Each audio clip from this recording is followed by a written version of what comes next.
All right, Alex, thank you very much. I want to go to Nile Gardiner right now, former foreign policy advisor to one Maggie Thatcher. Nile, what happened? Neil, great to be here on your show today. What an extraordinary day in British politics, and a Shakespearean tragedy in many respects for Liz Truss.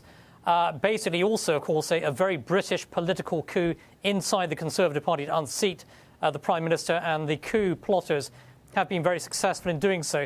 I think in many respects, actually, Liz Truss, to some degree, contributed to her own downfall by a series of U-turns, making concessions to the Tory wets, the left wing of the Conservative Party. She reversed course on the tax cuts. This was a big mistake. When you make concessions to the left, they are going to take advantage of that. The sharks have been swirling for several days now, and it turned into a feeding frenzy. And ultimately, of course, Liz Truss decided to resign. The Boris Johnson thing, is that realistic that he would come back?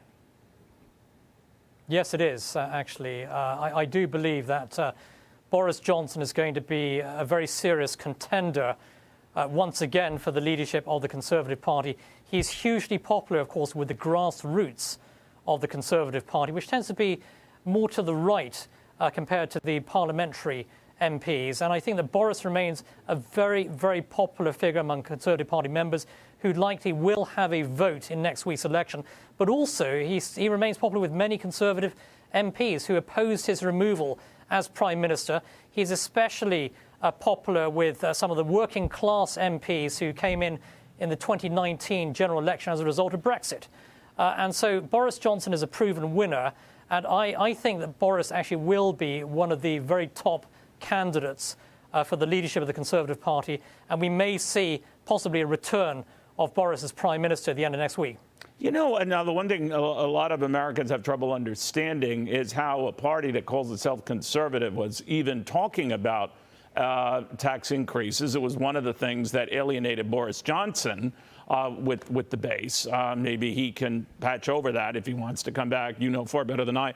But this idea that they're kind of like Labour, just maybe a little less left. How do they rectify that? I understand the market's revolting, you know, at a package that wasn't technically paid for, so the tax cuts went, and so did the tax cuts on the upper income and corporations.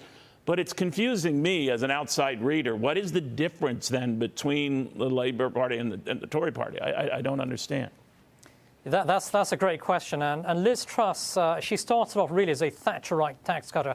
Her mini budget was very, very good, actually, with a whole series of income tax cuts, corporate tax cuts. But she reversed course. She lost her nerve. The next Prime Minister has to return to conservative values, principles, and that means advancing economic freedom and a low tax agenda. Let me ask you, stepping back from this, I was tempted to ask you questions about the new season of The Crown, but I thought that would diminish your stature, so I didn't want to do that. But I did want to ask a little bit about King Charles and how he handles this. You know, we're told that he was not impressed by Liz Truss. I don't know how true that is, and not that it would weigh in on anything because the royalty is supposed to be unbiased and no opinion. But how will that go? I mean, he just met with her. You know, recently. Yes. And then now, you know, a new prime minister will come in and permission to form a cabinet and all of that. Your thoughts? Yeah, so Liz Truss just lasted 44 days, the shortest serving prime minister in British history.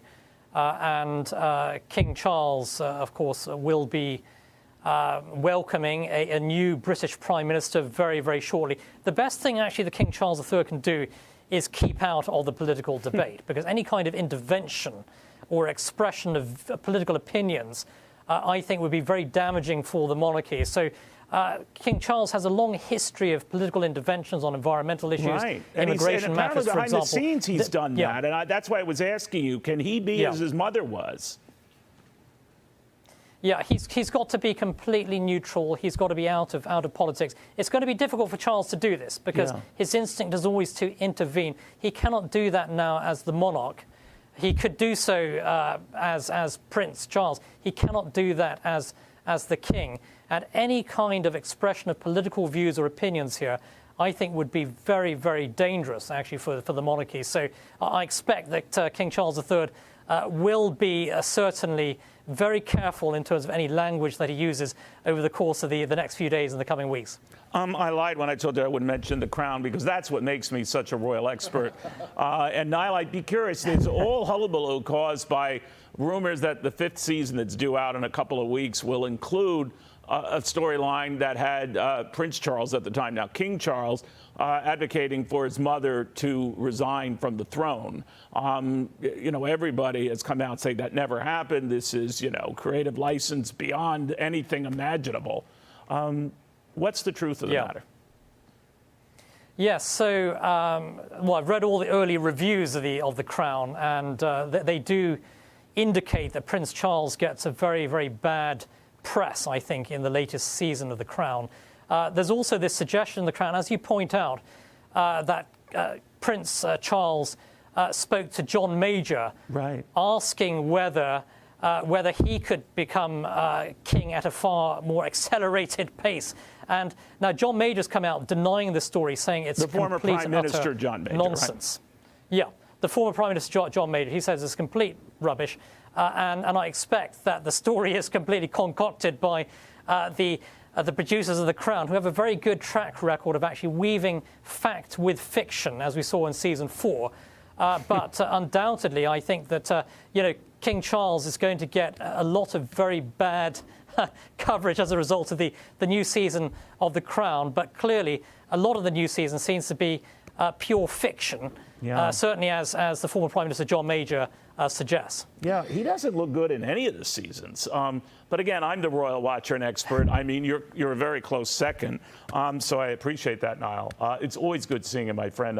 And thank you for schooling me. My pleasure, Neil. All right. Now